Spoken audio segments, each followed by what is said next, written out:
nesse dia de chuva, de frio, vamos fazer mais uma live, uma formação. A Paróquia Imaculada Conceição está fazendo esses momentos de formação. E hoje nós temos um tema bem específico, né? O protagonismo da mulher na Bíblia. Vamos esperar a irmã Michele. Ela vai hoje conversar conosco. Vou dar uma conferida aqui na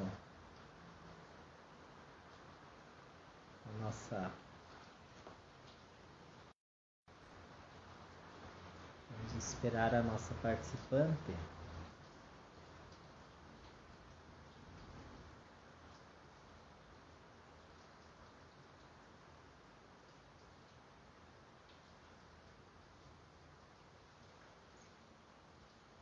Vamos convidar a nossa participante para nos falar um pouco.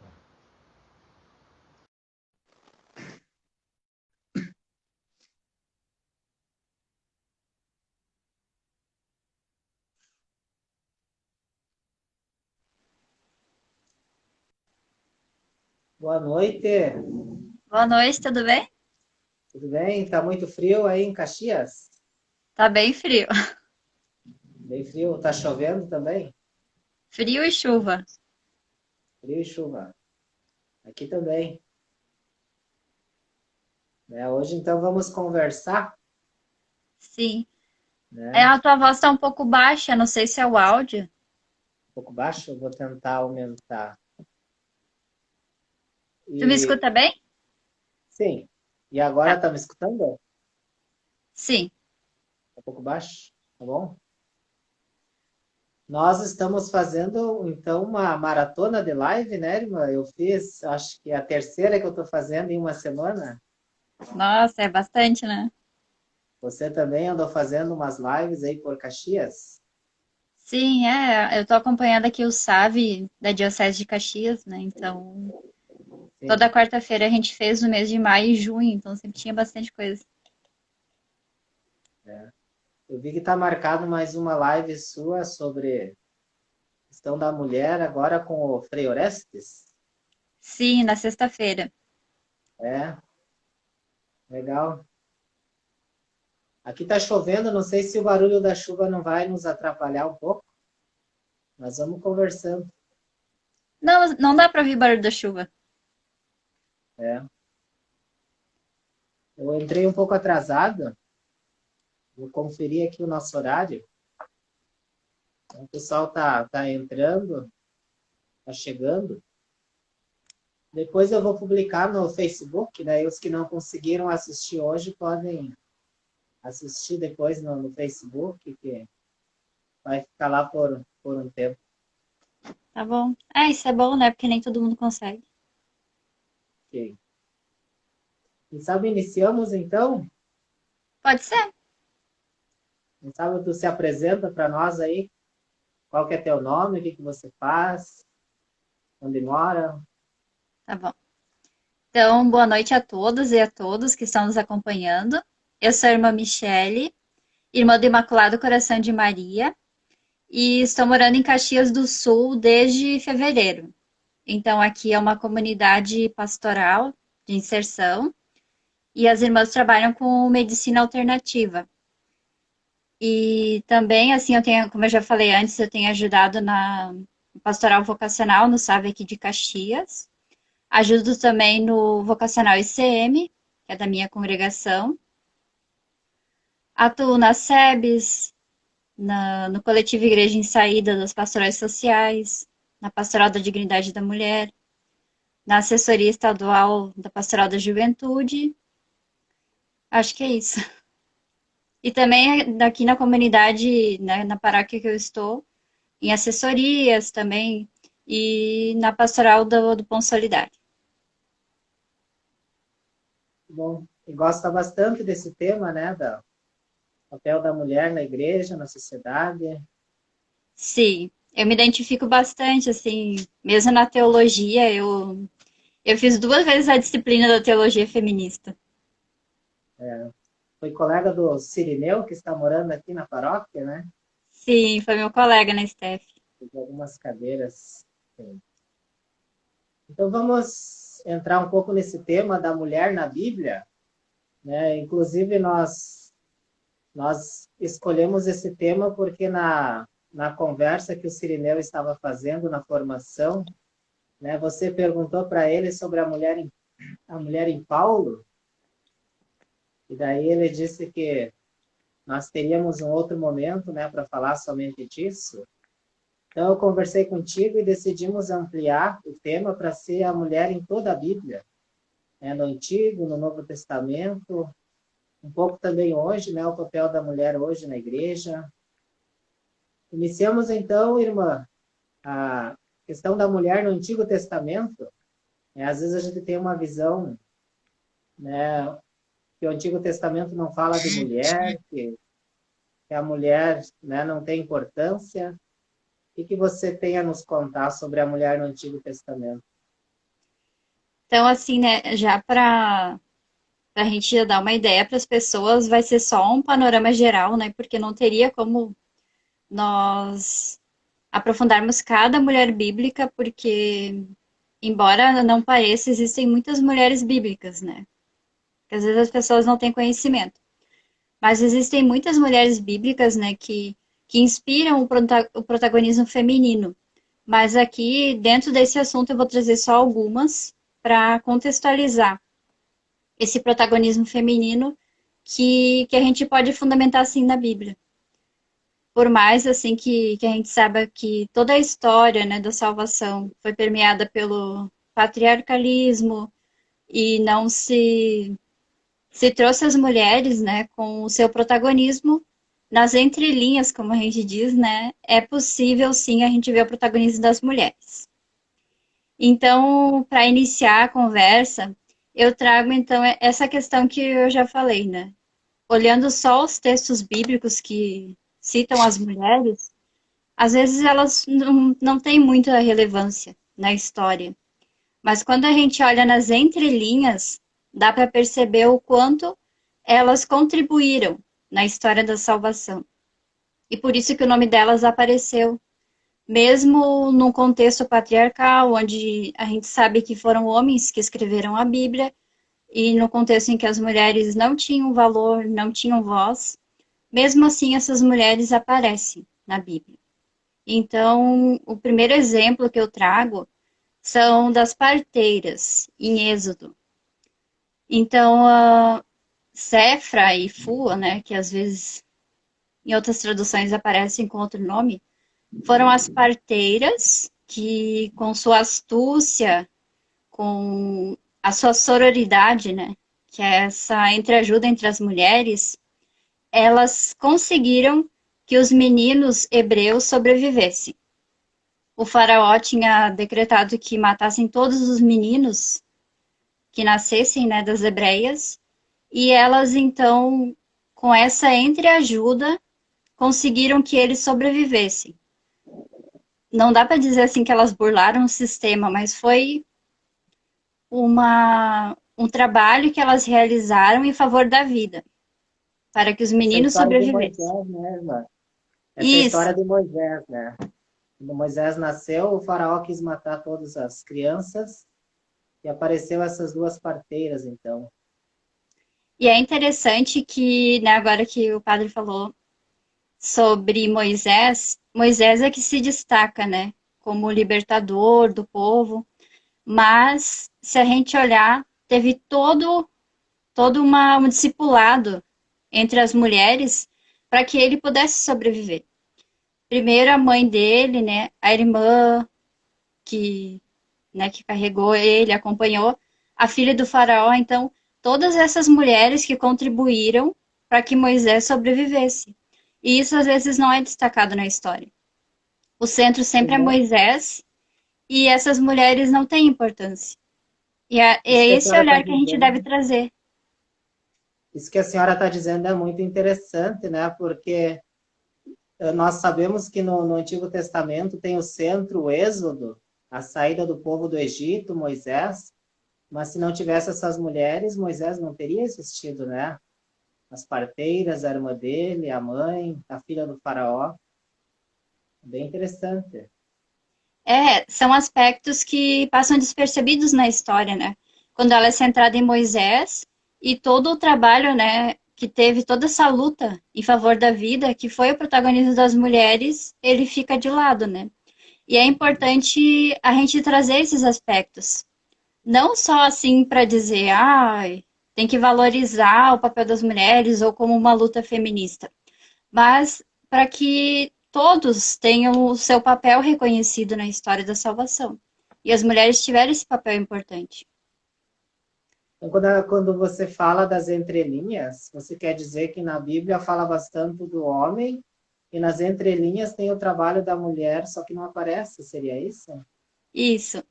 Na teologia feminista, a gente usa muito a hermenêutica da suspeita, porque a história oficial, ou como a gente interpreta assim, ao pé da letra, o que está escrito, ela não deixa transparecer o protagonismo das mulheres. Então, nas entrelinhas, a gente vai buscando esses espaços que mostram que as mulheres também tiveram importância.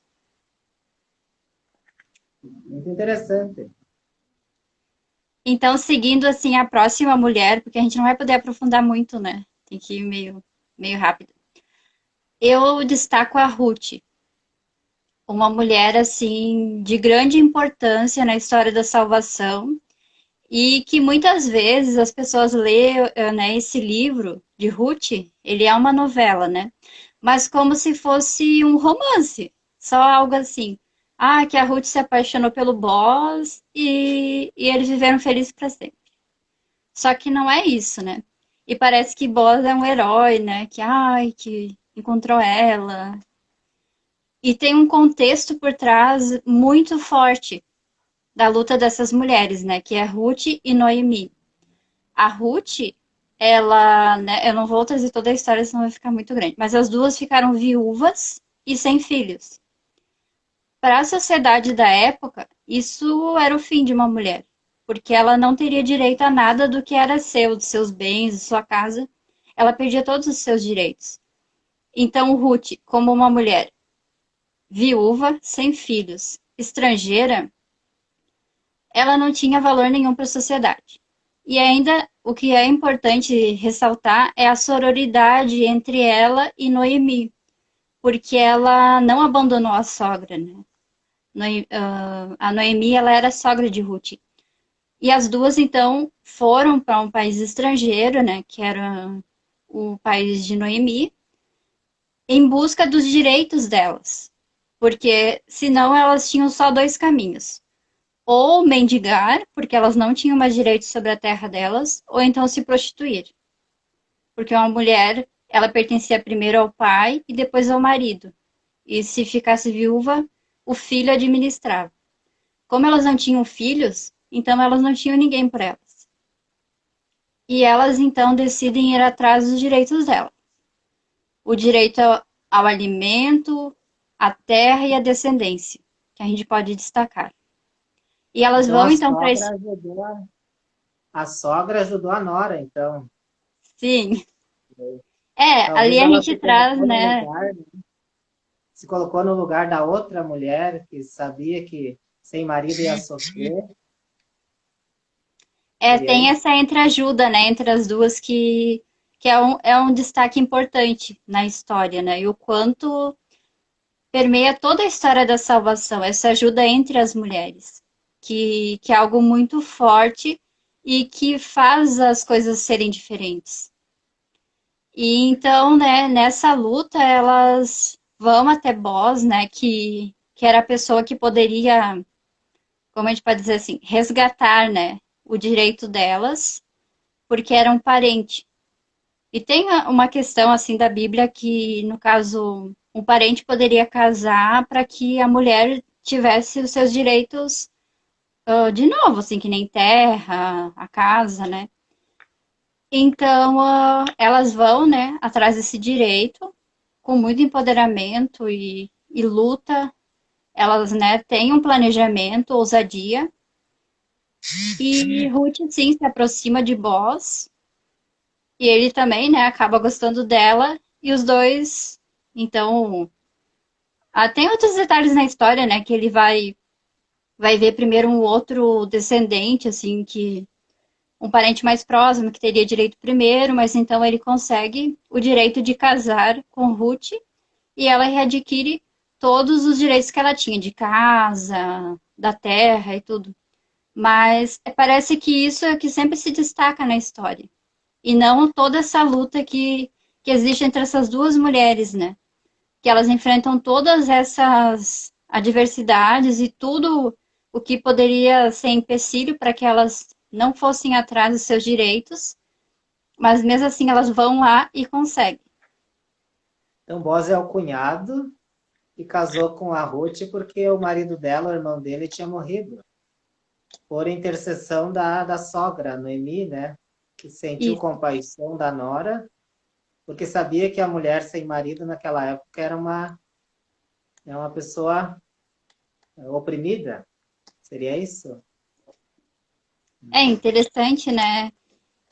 Eu vejo assim, além de toda essa astúcia, elas tiveram que fazer um planejamento, né, para isso. Essa relação entre as duas eu destaco como algo muito importante, assim, do protagonismo feminino e da entreajuda, né, que a gente chama de sororidade, quando as mulheres uma se coloca no lugar da outra, ajuda a outra, né? É um termo que nem todo mundo conhece, mas ele explica muito essa relação de entreajuda entre as mulheres. E outra mulher, assim, que eu destaco, teria muitas, né, para falar do Antigo Testamento. Mas eu trago a Sulamita, do Cântico dos Cânticos, que às vezes também as pessoas ficam mais no.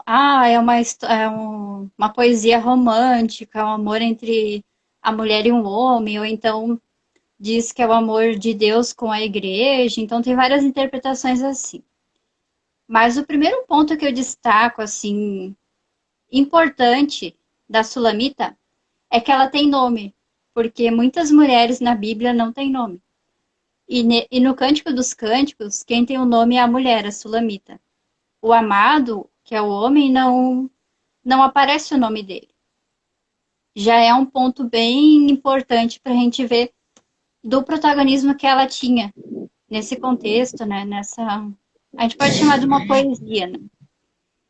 E muito além de uma poesia romântica, né? Porque é assim, são lindos poemas e tal que a amada faz pro amado.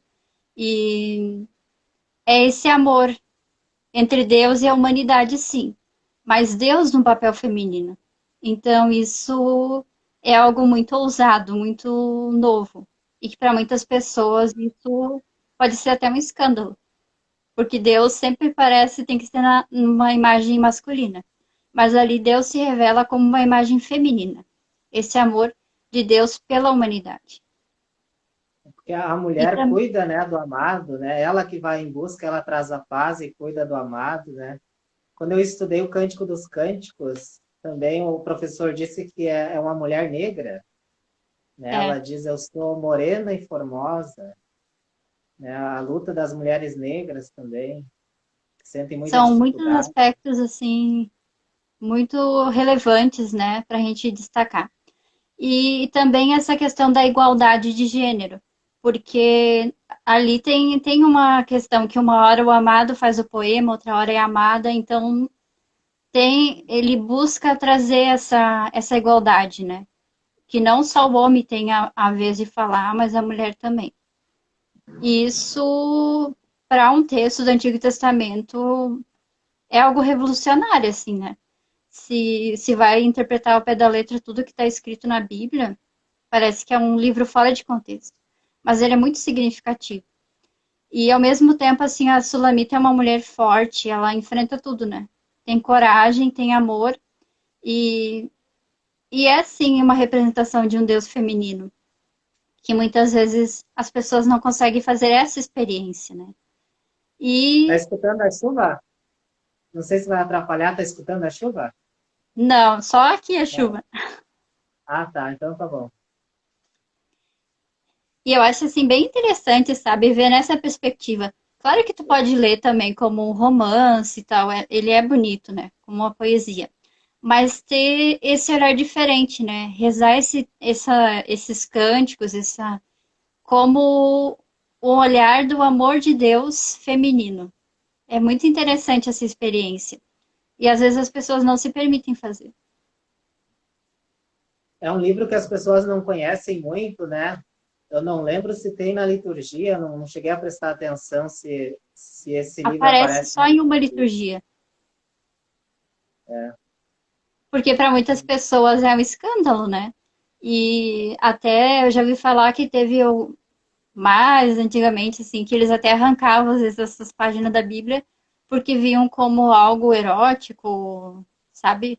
Não conseguiam fazer uma interpretação, daí eu digo, né, de ler nas entrelinhas, né? Fica só numa questão fundamentalista e não consegue ultrapassar isso. Muito interessante. Sobre o Antigo Testamento, você queria citar mais alguma mulher, algum personagem? Ou já passamos para o Novo Testamento? Acho que vamos pro novo, né? Porque senão vai ficar muito. E sobre o Novo Testamento, irmã? Deixa eu...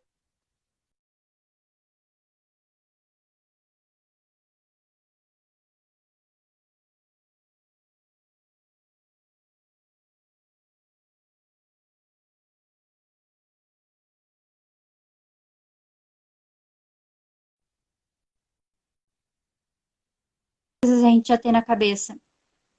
Mas ler assim, ó, mais profundamente vendo onde será que está o protagonismo dessa personagem.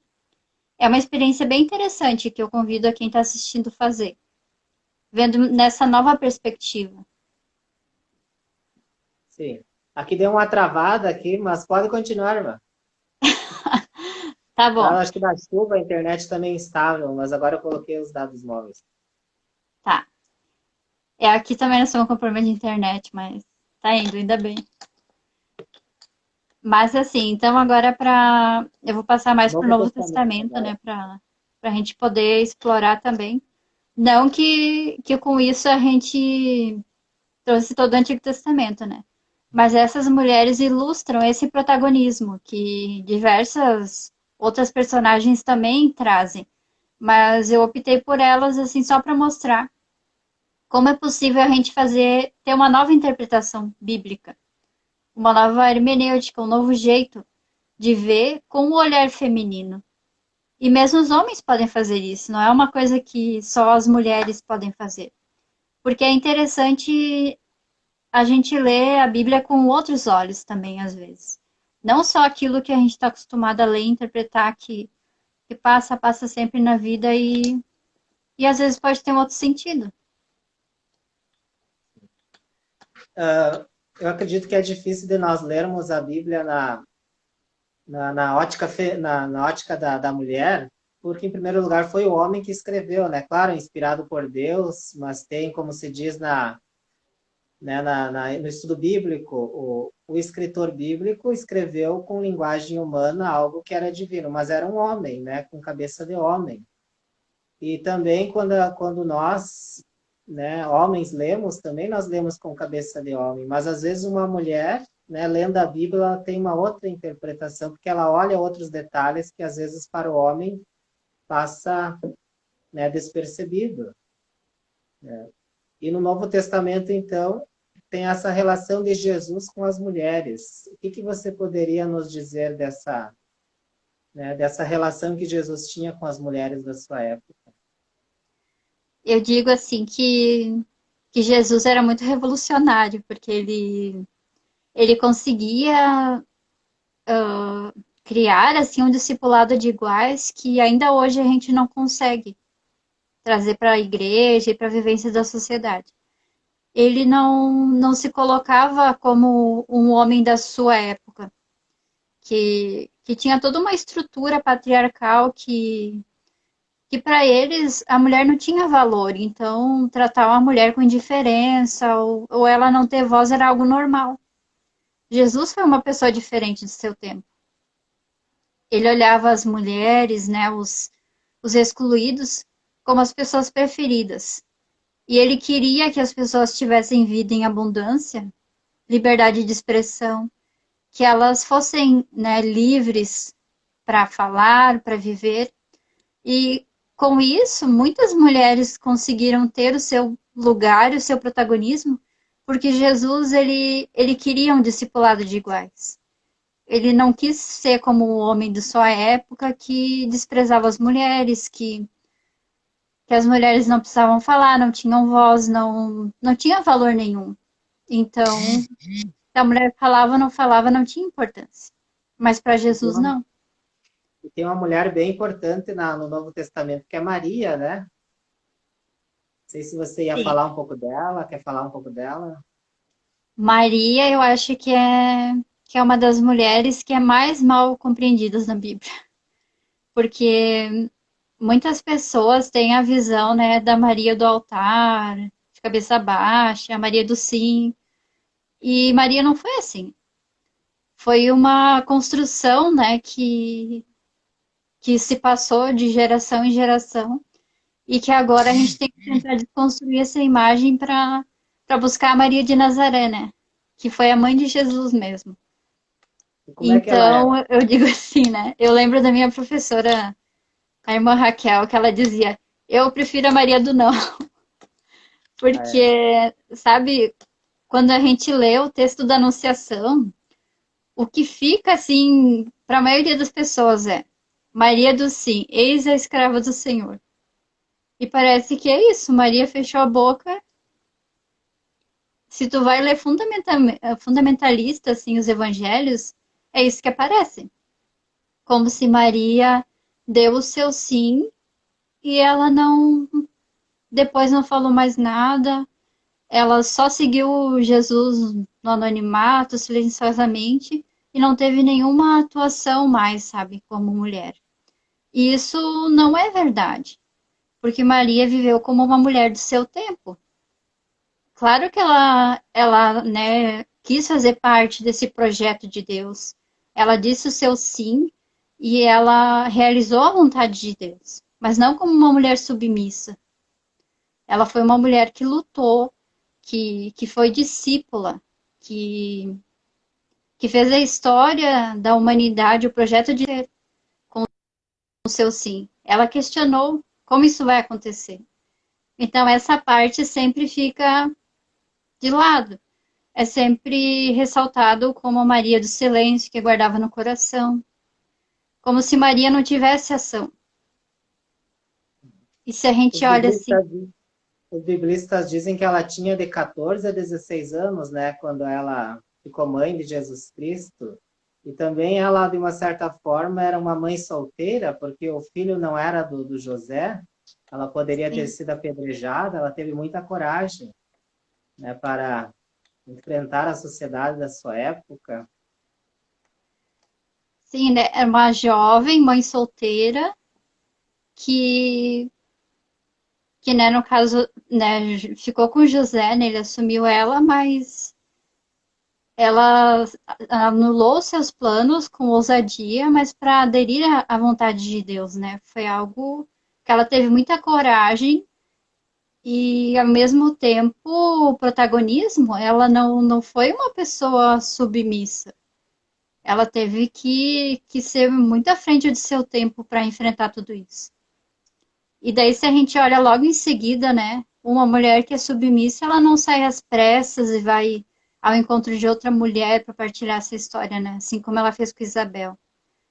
É uma mulher que teve coragem no Magnífica de denunciar a exploração, né, do povo. Como pode ser uma mulher submissa e calada que faz isso? Então a gente tem que questionar também o que é apresentado e ter um outro olhar para a Bíblia, né? Porque isso está escrito na Bíblia, não é algo que foi inventado. Então Maria, ela não era quietinha, que não tinha ação. Ela foi uma mulher que denunciou as injustiças, que acompanhou o filho até o pé da cruz, que se pronunciou, né, nas bodas de Caná. Então, tudo isso a gente tem que ter esse olhar, né? Usar de novo a hermenêutica da suspeita, né? Será que Maria é aquela do silêncio? Mas ela que notou, né, que precisava da ação de Jesus, né, em Caná. Ela que acompanhou Jesus até a cruz, que Na continuou, Bíblia, né, a igreja como primeira discípula. na Bíblia, quem não diz nenhuma palavra é o José, né? É isso Maria mesmo. ficaram Mas é que às vezes isso calados. fica muito apagado, né? As pessoas não conseguem perceber isso. Tem algumas Quer pessoas que vão dar se mais, escandalizar, né? Essa Maria não é a que eu gosto. quer dar mais alguns exemplos assim da mulher no Novo Testamento? Sim, sim. Eu queria trazer presente também Maria Madalena, que para mim é um grande referencial de protagonismo de mulher, a primeira apóstola, né? E para ver o quanto esse patriarcalismo ele é terrível, que ela só foi reconhecida como apóstola em junho de 2016. Porque antes, como que ela era vista e ainda é vista? Como a prostituta, arrependida, ou alguns, né, com a possibilidade de ser a mulher que seria apedrejada. Então, esse é a sina, né, de Madalena. As pessoas, muitas não conseguem fazer essa passagem de ver ela como apóstola, como uma mulher que foi referência na igreja primitiva. E Só que a então, Bíblia não assim, diz que né, ela se a foi, gente. a Bíblia não diz que ela foi prostituta, né? Só Pois diz é, que dela foi tirado 7 demônios. A prostituta era outra, era uma outra pessoa. sim, só que muitas pessoas colocaram essa fantasia de que Maria Madalena é uma pecadora, né? Então é muito complicado, né? Que é prostituta, ou associa a mulher apedrejada, ou né, que seria apedrejada. É complexo isso, sabe? É mais fácil assim como mulheres fortes que se destacam na sociedade. É mais fácil tu dizer que ela é prostituta, que ela é isso, que é aquilo, do que reconhecer, né, o papel dela. Porque se tu reconhece que Maria foi a primeira apóstola de Jesus, que foi a primeira a fazer a experiência da ressurreição e de anunciar, é um papel de destaque. Então, é melhor minimizar ela do que reconhecer o seu protagonismo. Junto com Maria Madalena e Maria, mãe de Jesus, nós podemos dizer que a igreja foi conduzida nas primeiras comunidades. Claro, com os apóstolos, né? Mas elas foram uma referência forte para a igreja ter segmento. E isso não é reconhecido. E eu vejo assim ela como uma mulher muito forte e ao mesmo tempo sensível, ousada, muito à frente do seu tempo. Só que a cultura patriarcal teve que desmerecer ela, desqualificar, minimizar, porque ela mesmo assim, né, com toda essa carga, ela ainda se destacou muito, né? E demorou muito para ser reconhecida, né, como apóstola. Quando nós pensamos na cruz, né, também, na hora que Jesus mais precisava, os discípulos fugiram. Ficou somente a mãe dele, né? Alguns dizem o João, Maria Madalena, outras Marias. Então, quer dizer que as mulheres foram mais fortes que os homens na hora que Jesus mais precisava. É, eu até me admiro que está na Bíblia, né, mas está lá, né? Pois Então, porque assim eu vejo que mesmo com toda essa carga, né, de uma cultura patriarcal, as mulheres ainda acabaram aparecendo na Bíblia, né? Ainda bem, porque poderia não aparecer o protagonismo de nenhuma mulher na Bíblia. Mas mesmo assim, por elas terem um papel tão importante, teve que aparecer de alguma forma, né? Mesmo que os homens não acreditassem que o papel delas, que a voz delas seria importante. porque parece que no tempo de Jesus, o papel da mulher era ter era ser filho, né, de um pai, ou senão, né, ser comandada pelo marido e ficar dentro de casa. Uma mulher que vivia, que que andasse na rua, né, sem marido, sem pai, era considerada né, uma pessoa muito mal vista, né? E Jesus, caminhando lá naquela região, com ele havia muitas mulheres que andavam com ele, né? E ele teve coragem de acolher essas mulheres diante daquela sociedade, né, que tanto oprimia a mulher. A Andresa está falando ali, né? Se as mulheres tivessem ficado caladas, não teria ressurreição. Isso é um fato. Talvez Se teria, mas nós não saberíamos que houvesse a ressurreição, né? assim, o testemunho delas, né? Foi a partir dessa experiência das mulheres que que foi anunciado.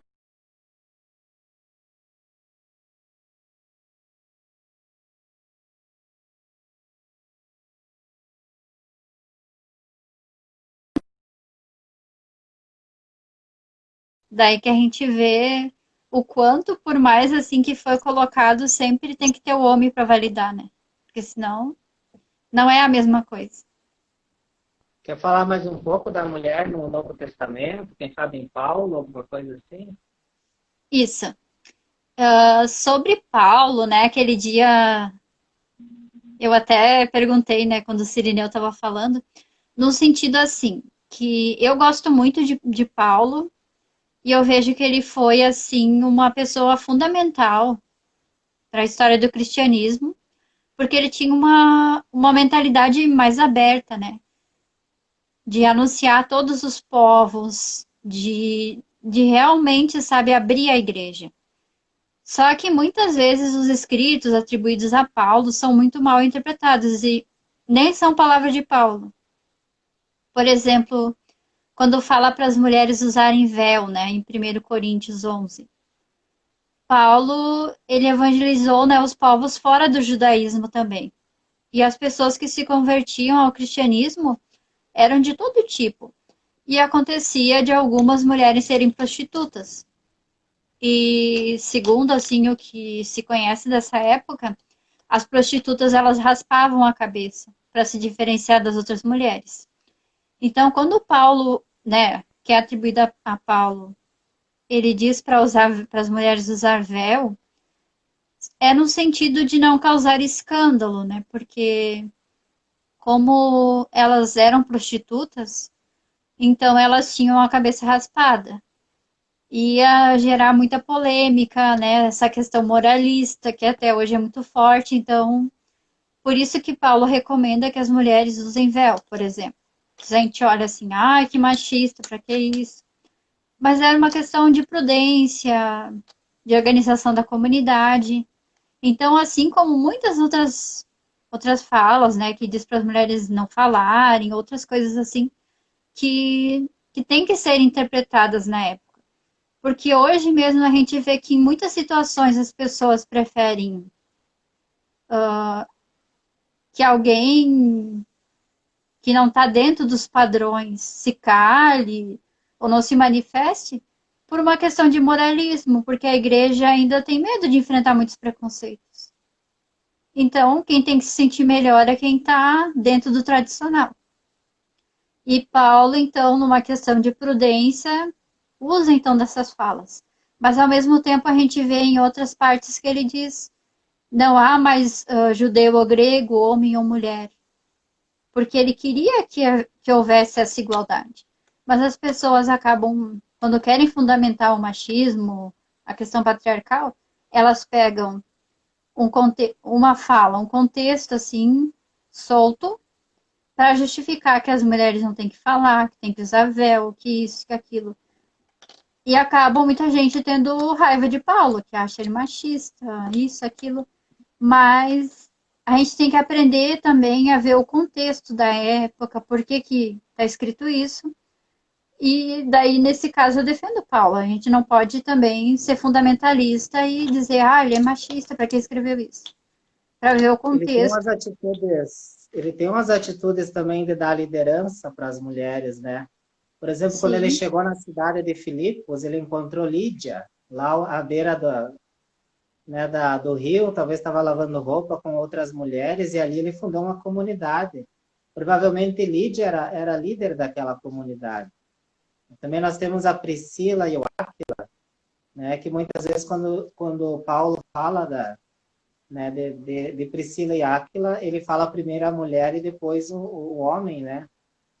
Que era bem estranho para a época. Primeiro se falava o nome do homem, depois da mulher. Né? Então, Paulo ele também tinha algumas atitudes assim de dar protagonismo para as mulheres nas comunidades. E também, assim, ó, ele reconheceu, né, o diaconato de Febe. E então, tem muitos aspectos que, se a gente vai ler com um pensamento mais aberto e não procurar pegar coisas soltas fora de contexto, que não justifica ações assim machistas de Paulo. E tem coisas que não são dele, né, que foram atribuídas também a Paulo. É importante a gente estudar mais para não dizer qualquer bobagem, sabe, por aí. Porque às vezes, assim, tu lê a Bíblia fundamentalista e sai falando qualquer coisa, isso não ajuda ninguém. É melhor a gente estudar mais, procurar ler, entender, compreender, ver o contexto, para depois fazer um julgamento, né? Só pelo fato também deles se reunirem nas casas, né? Porque o cristianismo nasceu nas casas. E a casa era o lugar em que a mulher ela tinha liderança, né? Naquela época dos judeus, uma época patriarcal, né? Fora de casa era o homem que mandava, mas dentro de casa era a mulher que mandava. E a igreja começou a se reunir nas casas, né? No lugar das mulheres, no lugar em que as mulheres tinham o seu Sim. protagonismo. E as mulheres, inclusive, lideravam as comunidades, né? Eram diaconisas, né?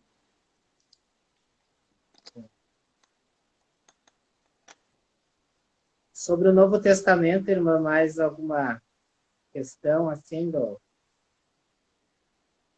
Eu acho que vamos deixar assim, né? Teria muitas outras mulheres, né, para a gente destacar, mesmo as Marias, né? Teve várias no Evangelho que Jesus ressaltou o protagonismo delas, mas eu acho que já deu para dar uma ideia geral, assim, né? Eu também tinha conversado, né, contigo para falar um pouco sobre a realidade da mulher hoje. Né? Você é uma religiosa, mas também é uma mulher, tem contato com trabalho com as mulheres. Né? Como o protagonismo das mulheres na Bíblia inspira o trabalho das mulheres hoje na nossa igreja? Eu vejo assim, ó, que as comunidades hoje, como em todos os tempos, foram conduzidas pelas mulheres. E se a gente tira as mulheres da igreja, não sobra comunidade. Porque tem gente que diz, tem que dar protagonismo para as mulheres, mas elas já fazem tudo. Mas não é esse o sentido. As mulheres fazem tudo mesmo nas comunidades, mas especialmente nos espaços de liderança e de decisórios de poder, as mulheres não estão. Claro, a gente não pode generalizar, mas normalmente os espaços que são de decisão são homens que ocupam. Começando que normalmente o padre que tem a última palavra, né? Agora eu estou Então, dando a palavra por para uma mais que mulher. tenha. Não dá para generalizar, né? Né? Mas tem muitos que eles decidem nas comunidades e não importa o que os outros falam, né? Então, mesmo em conselhos, esses espaços mais decisórios, na igreja a mulher não tem muito papel.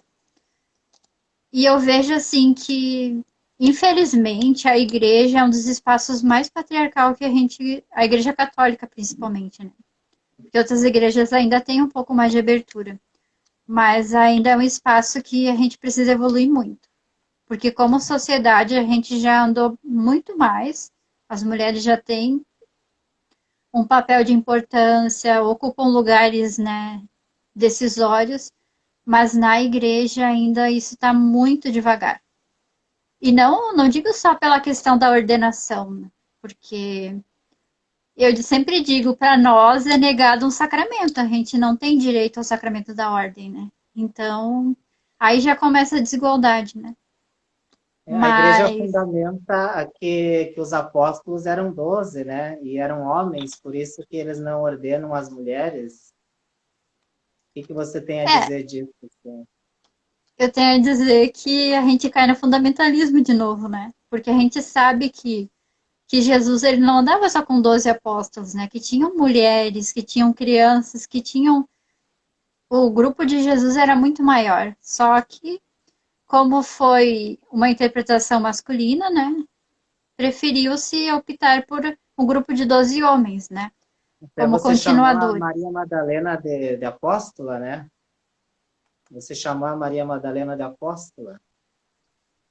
Mas Paulo É também usou reconhecida como apóstola só em 2016 pela igreja. Só o Papa fora, Francisco teve coragem. fora a questão da ordenação das mulheres, eu sei que é uma pauta sua, né? Sobre a questão assim da realidade da mulher hoje, como é que você vê assim, o que mais que a mulher poderia conquistar dentro da nossa igreja, das pastorais, Eu vejo assim, aqui que nem todas as mulheres conhecem o seu potencial, de do quanto faz a diferença a mulher na igreja. E isso falta, sabe? A gente empoderar mais as mulheres. Porque nem todas sabem a sua capacidade, o quanto que elas realizam. Então elas acham que trabalhos, mesmo assim, se a gente olhar nas comunidades, as mulheres se doam muito, sabe? Em tudo, né? Desde arrumar flores na liturgia, cantos, em tudo, né? Mas às vezes as mulheres acham que tá bom assim, que o padre rezando, tendo no conselho só homens está bom. Eles decidem essa parte. Então falta a gente crescer nessa cultura do discipulado de iguais, que homens e mulheres têm a mesma capacidade e que a gente tem que crescer juntos, né? Porque não basta só a gente querer isso se os homens também não querem, né? E nesse ponto eu trago assim a questão do Sínodo da Amazônia, porque pelo que eu acompanhei, assim, eu estava muito encantada e eu achei que teriam grandes progressos na igreja, sabe? Mas a parte das mulheres foi um fracasso, sabe? Para mim, assim, foi uma decepção ler assim o que colocaram aqui, que se a mulher fizesse parte do clero, não seria a mesma coisa, sabe? Umas justificativas ultrapassadas, assim, que não condiz com a realidade. Porque a gente sabe que homens e mulheres têm a mesma capacidade, que não, isso não existe. Então, para mim, foi uma grande decepção. Ele trouxe coisas maravilhosas, né? Aquele da Amazônia. É um documento muito profético, mas quando entra na questão das mulheres, sempre vai para trás. mas não Mesmo ficou um essa grupo de comissão, estudo né, de agora? estudo para o diaconato, é algo assim que, claro, é uma possibilidade, já abriu alguma luz, mas ainda é um caminho longo, devagar, que a gente não vê progresso. Você chegou a acompanhar esse estudo aí? Como é que está esse grupo de Ele estudo? até foram colocadas algumas mulheres leigas e religiosas, mas ele não tem trazido muita coisa, não sai nenhum documento. Então a gente vê que é um tabu muito grande para a igreja. E também assim, agora o Papa Francisco ele trouxe, né, algum progresso assim até na questão de botar mulheres em cargos importantes e tudo. Mas eu vejo que é uma caminhada muito longa ainda e que nós temos que bater muito nisso, porque senão não vai para frente. Porque é o nosso interesse, né? Não digo só pela questão da ordenação, mas de um reconhecimento de que homens e mulheres são iguais e têm os mesmos direitos e as mesmas capacidades. Sobre a questão da mulher religiosa, né? Você é uma irmã religiosa, qual que seria, assim, ó, qual que está sendo o papel dela, como que poderia, né, assumir mais protagonismo na igreja?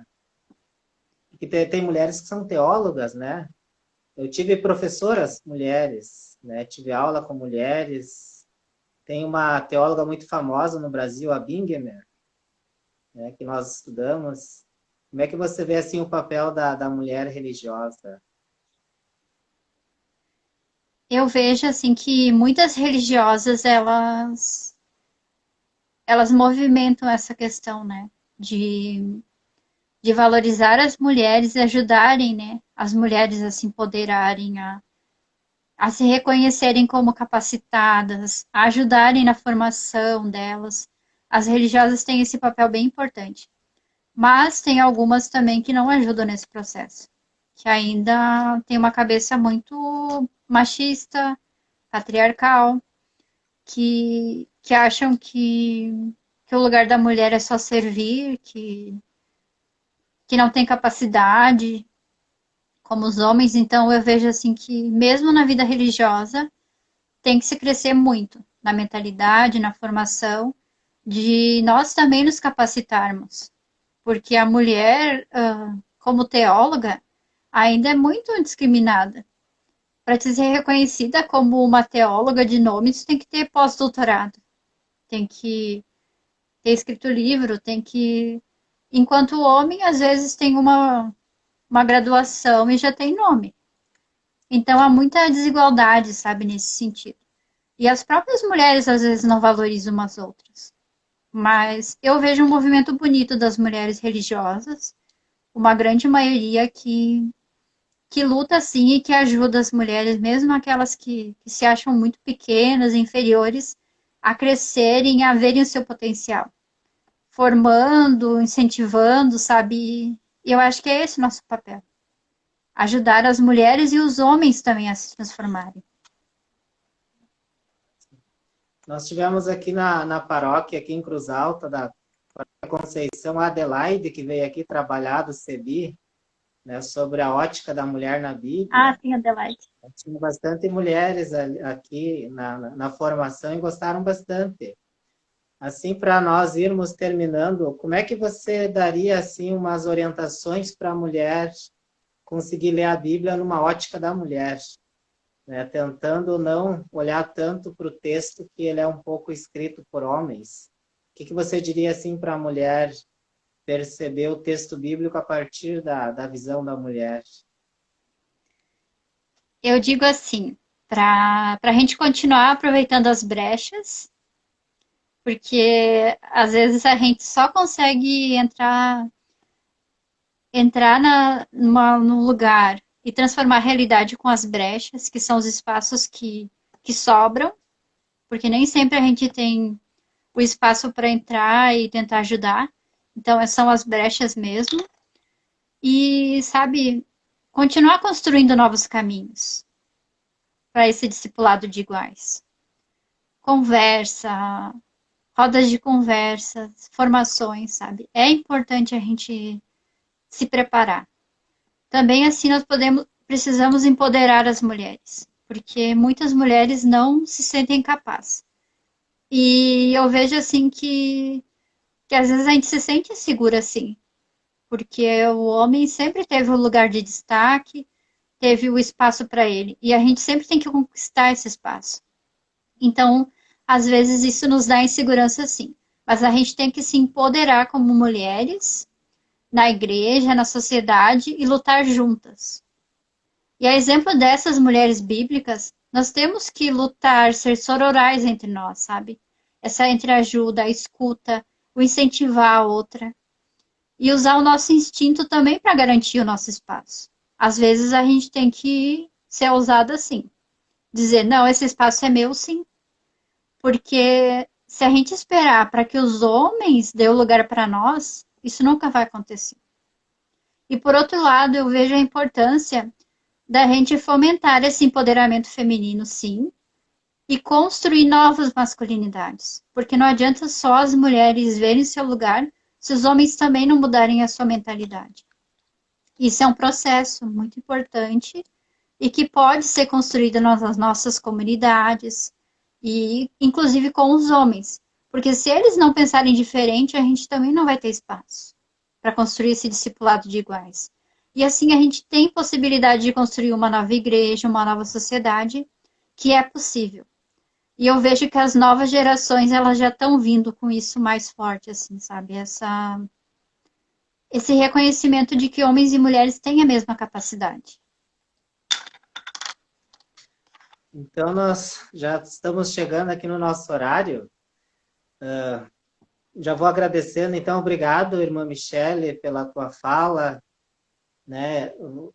Admiro muito a tua coragem. Às vezes você chega a ser até meio polêmica, mas que bom que você tem coragem de falar, porque tem mulheres até que pensam, mas não dizem, né? Você diz, você defende, né? E luta por essa questão aí do espaço da mulher, né? E como você disse, que bom que os homens também possam escutar as mulheres, né? Possam também se juntar a essa questão da luta delas pelo protagonismo dentro da igreja, já que elas foram protagonista dentro da Bíblia. E também dizer que a irmã Michele vai estar conosco aí na nossa diocese, né, conduzindo uma formação sobre a economia de Francisco, né? Nós vamos começar ali no segundo semestre uma formação sobre a economia de Francisco e uma das formações será com a irmã Michele, né? A economia, né, e a mulher. Bom, obrigado, irmã. Quer dizer mais uma última palavra? Alguma? Não, eu queria agradecer, né, pelo convite. E para mim, assim, é uma grande alegria poder falar, né, sobre esse assunto que muitas vezes a gente não tem espaço, né, para falar sobre o protagonismo das mulheres na Bíblia. E deixo esse convite de novo para que todas e todos deem uma olhada de novo nessas mulheres bíblicas. Tentem ter esse olhar um pouco diferente do protagonismo delas. Que vocês vão ver que vai ser uma experiência muito libertadora. Olhar Deus com um ser feminino também. Deus é pai e mãe, sabe? Perceber isso, que vai ajudar a gente a ter uma espiritualidade mais integrada e a também ter mais amor pela Bíblia e pelas mulheres bíblicas, que, que elas não estão ali por acaso, elas tiveram um papel muito importante e que deve nos inspirar hoje a sermos mulheres lutadoras, fortes, a conquistarmos o nosso espaço e a construirmos esse discipulado de iguais com os homens, que é tão importante e necessário. Muito obrigada. Bom, obrigado. Tchau, obrigado também quem nos acompanhou. Tchau. Tchau.